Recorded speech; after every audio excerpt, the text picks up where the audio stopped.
Dear brothers and sisters in Christ Jesus, today we are reflecting in a very special way. Let our visit to the sick enkindle hope in their lives.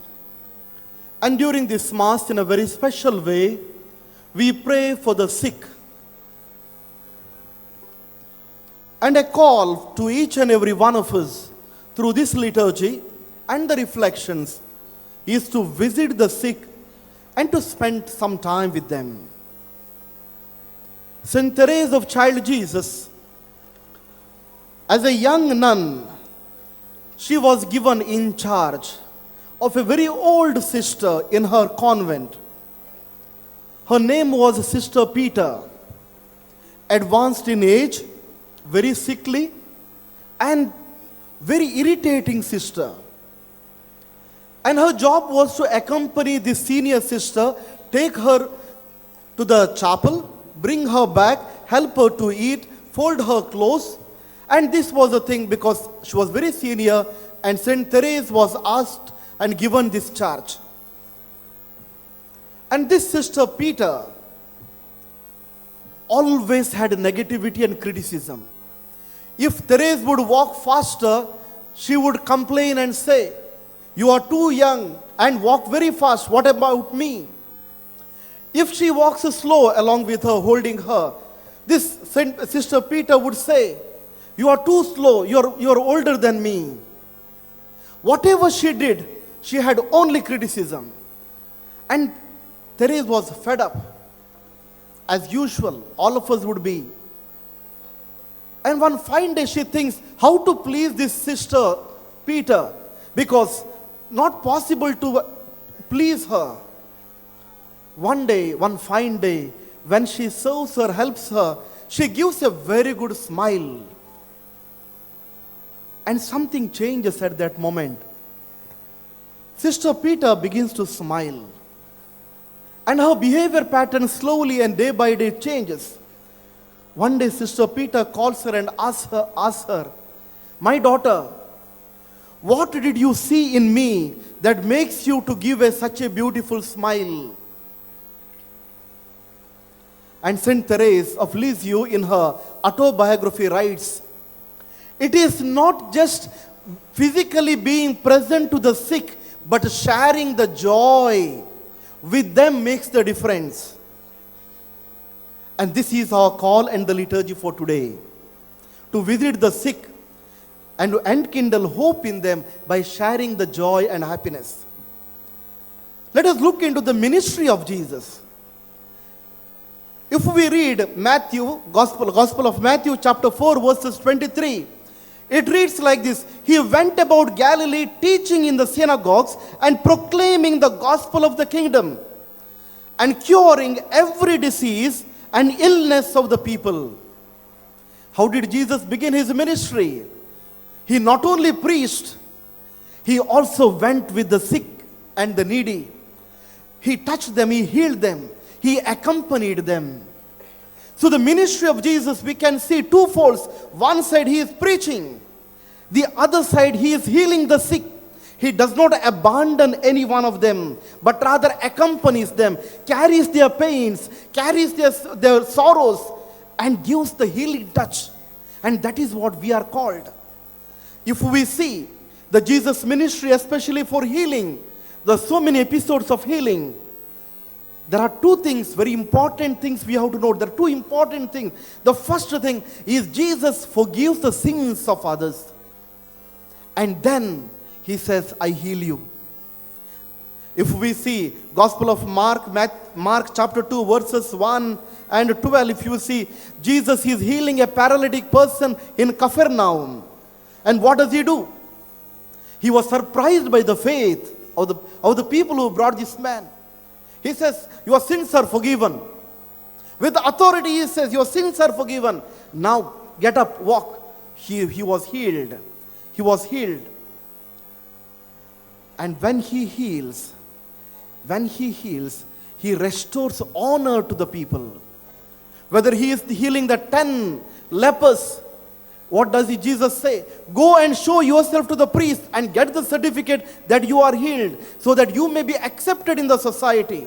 When Jesus heals the woman who had the hemorrhage, Gospel of Mark chapter 5 verses 25 to 34, Jesus says after healing, daughter, not anyone, he's restoring honor. So therefore, the ministry of Jesus, especially towards the sick, it is not just mere healing, but rather also restoring honor, accepting them as they are ours. We see in every miracle of Jesus, every encounter of Jesus to the sick, there are three important things he does. The first thing, his words bring healing. Second, his touch brings healing. And third, his presence brings healing. Some of the miracles we see, only two things, either touch or touch and words. Sometimes all the three things are there. Touch of Jesus, words of Jesus, commanding words, and third, his own presence. We find Jesus goes to the house of Peter. Gospel of Matthew chapter 8 verses 14 onwards. Jesus finds Peter's mother-in-law is sick. Jesus goes and touches her, and then gives the command to the fever, and she was well. The presence of Jesus is important. So therefore, wherever he goes, he takes his own presence. And we as Christians, why we have to visit the sick? What is the reason? Just to accompany them? Or just to see or spend some time with them? Or to bid final goodbye? No, that is not the reason. The Gospel of Matthew is very clear. Gospel of Matthew, chapter 25, verses 36 to 40, if you read, Jesus is saying to the people, I was hungry, you gave me food. I was thirsty, you gave me drink. I was a stranger, and you welcomed me. I was ill, and you cared for me. The people who were there, they say, Lord, when were you sick? When were you a stranger? When were you hungry? When were you thirsty? Jesus says, whatever you have done to others, you have done to me. Now enter into the kingdom of God.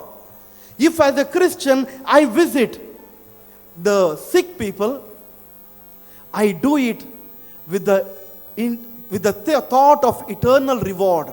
Because whatever my small act of visiting the sick, taking care of them, expressing my sympathy, or even joining with them and carrying their cross, I do it, but my reward is the eternal life. And therefore Jesus is very clear.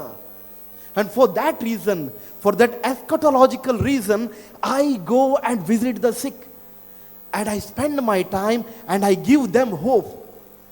And therefore, dear brothers and sisters, what should be our response today as we reflect on this theme?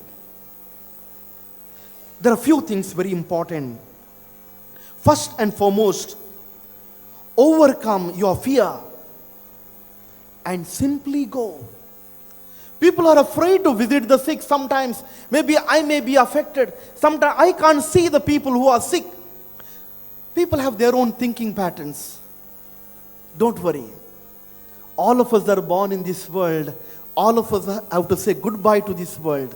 Today someone is sick, tomorrow I will be sick. Let me cast out my fears and let me go. And when I go, what do I carry? I go to the sick person because I am the body of Christ. I'm a member of this body of Christ. And the person who is suffering, he is also a member of this body of Christ. I carry Jesus to that particular person who is sick and suffering.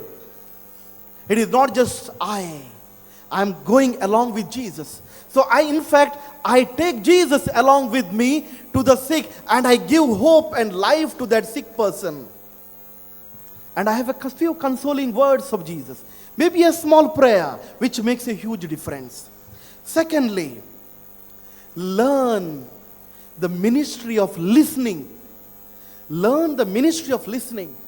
Especially when we go to the sick and the needy. Let me have that heart to sit by them and listen to them. Listen to their sorrows, their problems, their difficulties in life. And whatever the pain and the agony they are carrying, let me listen. Let me be there. What was the Jesus' last words to his disciples? when he was in Gethsemane. All that Jesus wanted in Gethsemane was his disciples to pray for him, because he was supposed to carry the cross. And whenever he came, he found his disciples were sleeping. And Jesus is asking them one question: could you not stay 1 hour with me? 1 hour. When I listen, I give company. When I listen to the sick and the needy who is there, I give my time. As Jesus asked his disciples, could you not stay 1 hour? I stay with them and I give them hope that I am with you. Don't worry. And third and finally, when I go and visit the sick, I bring the church to the sick. I bring the church to the suffering. As a priest, when I go and visit the sick, what do I carry? I listen to the confessions. I will give them the communion. I give them the sacraments of extreme unction. What am I doing? I am bringing the sacraments. I am bringing the church. I am bringing the forgiveness. I am bringing the love of God. I am bringing the glory of God to them. When you as the lay people, when you visit the sick, what do you carry? How do you enkindle hope in them, life in them? Your words of consolation bring life in the suffering and the sick. So therefore, few minutes being with the sick, holding their hands or touching their head. Maybe they may not be able to listen, but at least they can feel. But your presence of feeling makes difference. Because you bring that hope. You bring that the moment of desperation, moment of suffering, that someone closer to me, my friend, my neighbor, my relative, my son, my daughter is with me. What do they need more? They do not need a long homily like as I give. They need accompaniment. And you give that accompaniment to them. And finally, and last, when I visit the sick and I give my time for them, I understand the value of suffering. I understand the suffering is a necessary thing which is existing. Today someone is suffering, tomorrow I will go through. I will understand the meaning of suffering. The Jesus Christ who suffered on the cross, and because of that suffering, he gave salvation. Today my brother or sister is suffering, and let me take that brother or sister to Jesus. When I also begin to suffer, or I have pain, difficulties or sickness, let me also learn to go to that same Jesus. So dear brothers and sisters, as we celebrate this Holy Eucharist and reflect on this theme, visit to the sick, to enkindle hope in them, may the very Lord bless each and every one of us with a kind and generous heart, a loving heart to accept the senior members in our families who are due to old age or various sickness who are suffering. Let me have a kind heart to take care of them. Let me have a kind heart to visit who are sick in my neighborhood, and thus bring Jesus to those who are sick and suffering. May the very Lord bless us.